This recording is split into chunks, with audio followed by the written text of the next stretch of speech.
Agra police की cyber cell ने बड़ी कार्रवाई की है। साइबर सेल ने विदेशी सर्वर पर अवैध रूप से चलने वाली बैटिंग व गेमिंग ऐप सहित 17 वेबसाइट पर कार्रवाई की है। इनको बंद करते हुए फर्जी अकाउंट में जमा 18 करोड़ रुपए की रकम को सीज किया गया है। इस गोरख धंधे में शामिल 8 लोगों को गिरफ्तार भी किया गया है। पुलिस आयुक्त डॉक्टर प्रतिंदर सिंह और डीसीपी सिटी सूरज राय के निर्देशन में साइबर सेल और थाना शाहगंज पुलिस ने बड़ी कार्रवाई की है। डीसीपी सूरज राय ने बताया कि शाहगंज थाने में स्टार इंडिया कंपनी द्वारा अभियोग पंजीकृत कराया गया था। इस मुकदमे की विवेचना में सामने आया कि वियतनाम और चाइना के सर्वर के माध्यम से लाइव स्ट्रीमिंग के जरिए अवैध बेटिंग व गेमिंग कराकर करोड़ों रुपए को फर्जी फर्म और कंपनी बनाकर बाहर भेजा जा रहा है। जांच में टीम ने 8 साइबर फ्रॉड करने वालों को अरेस्ट किया है। आगरा से स्टार न्यूज भारत के लिए ब्यूरो रिपोर्ट। हो रही थी उसमें कितने लोग गिरफ्तार किए हैं, कितनी साइट्स बंद की गई हैं?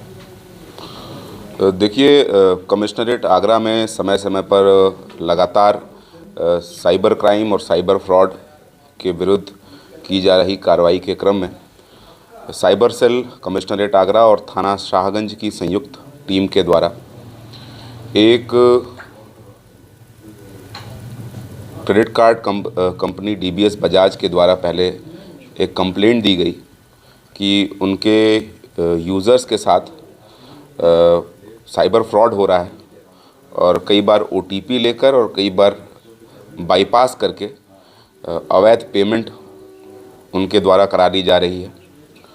और जब इसकी जानकारी हमारे द्वारा की गई तो एक आगरा का ही रहने वाले कुछ एजेंट्स सामने आए हैं जिन्होंने अवैध फर्म्स रजिस्टर करा के और उनके नाम से ये अवैध ट्रांजैक्शन करने का काम किया है। इसमें कुल 8 लोगों की गिरफ्तारी हुई है और इनके पास से बहुत सारे डॉक्यूमेंट और हमारे डॉक्यूमेंट्री एविडेंस मिले हैं। 2 कारें जो इस अवैध रूप से धन अर्जित करके अभियुक्तों ने नई कार खरीदी है, वो कार भी हमने बरामद कर ली है और कुछ मोबाइल्स, कुछ पासबुक और एटीएम्स भी इनके पास से बरामद हुई है।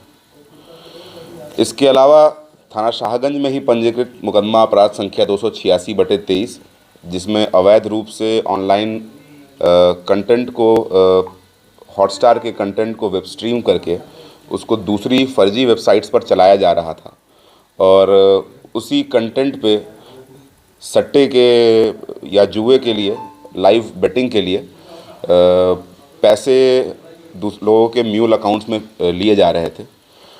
उसमें आगे कार्रवाई करते हुए साइबर सेल टीम ने 17 और ऐसी फर्जी वेबसाइट्स जिनके सर्वर्स भारत से बाहर अन्य देशों में लोकेटेड हैं, उनको भारत के इंटरनेट सर्विस प्रोवाइडर्स के लिए ब्लॉक करवाया है और लगातार ये कार्रवाई हमारी भविष्य में भी जारी रहेगी। बहुत सारे जो खाते इसमें आए हैं उन खातों को फ्रीज़ कराया गया है, अवैध खाते जिनसे ये ट्रांजैक्शंस हो रहे थे। जो पहले वाली हमारी जो डीबीएस बैंक ने कंप्लेन दी थी उसमें एक और मुख्य बात थी, जो पैसे का ट्रांजैक्शंस होता था उसको ये सभी अभियुक्त खातों से निकालकर यूएसडीटी में या क्रिप्टो करेंसी के माध्यम से रूट कर लेते थे ताकि पुलिस या अन्य जांच एजेंसियां इसको फॉलो ना कर सकें, इसका ट्रेल ना खोज सकें कि ये पैसा किधर जा रहा है और किधर की तरफ रूट हो रहा है। तो इस गुड वर्क के लिए इस पूरी टीम को सीपी सर के द्वारा 50,000 रुपये कैश रिवॉर्ड की घोषणा की गई है और इसमें विवेचनात्मक कार्रवाई अभी जारी है। जो फर्म सामने आई हैं उनके विरुद्ध भी एफआईआर की जाएगी और इस पूरे मामले की तह तक जाएंगे और ये जानने की कोशिश करेंगे कि कैसे इनके द्वारा और पेमेंट गेटवे को कैसे फ्रॉड करके ये इस तरह का ट्रांजैक्शन करते हैं। कुछ साइट पे ब्लॉक की गई हैं, कितनी साइट्स ब्लॉक की? देखिए, अभी तक कुल 78 वेबसाइट्स जो हैं जो इस तरह की ऑनलाइन बेटिंग करा रही थी उनको ब्लॉक किया गया है और भविष्य में भी ये कार्रवाई जारी रहेगी। सर, एजेंट द्वारा लोगों से खाते खोले गए तो उनको किस तरीके का लोभ और लालच दिया जा रहा था, जिस तरीके से और लोगों को किस तरीके से बचा जाए?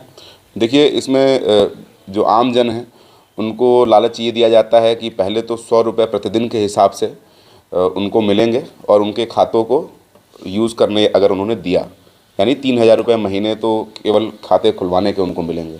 उसके अलावा कई बार उनको जो खाते के अंदर ट्रांजैक्शन होता है उस राशि का कुछ हिस्सा ऑफ़र किया जाता है। जैसे 25% भी पूछताछ में सामने आया कि एक किसी को 25% ऑफ टोटल ट्रांजैक्शन, यानी जो कुल लेन देन उस खाते में हो रहा है अवैध, उसका 25% ऑफ़र किया जा रहा है। उसी कारण से ये देखने में आया कि बहुत जल्दी ऐसे लोग जिनकी आय का कोई स्रोत नहीं है, वो एक महंगी गाड़ी खरीद ले रहे हैं और जिसका कोई एक्सप्लेनेबल उनका इनकम का कोई स्रोत नहीं है, वो इसी तरह के अवैध साधनों से उनके द्वारा यह काम किया जा रहा है, फ्रॉड करके, और तमाम सारे भोले भाले लोगों को म्यूल अकाउंट्स के रूप में इसमें यूज़ किया जा रहा है। सर, ये कंपनी का डाटा इन लोगों के पास कहाँ से पहुँच रहा है, इसका कोई अभी जानकारी हुई है सर? देखिए, उसमें FIR रजिस्टर की गई है। ये जो 2 कंपनियां हैं, एक दयालबाग न्यू आगरा थाना क्षेत्र और एक हरी पर्वत थाना क्षेत्र में ये कंपनियां रजिस्टर्ड हैं। इन कंपनी के बारे में भी जानकारी की जा रही है। जो पूरा पेमेंट गेटवे के साथ इनका ट्रांजैक्शन है, उसके बारे में भी जानकारी की जा रही है और बहुत जल्दी इसकी पूरी डेप्थ और पूरी जानकारी हम ले आके आपके साथ साझा करेंगे।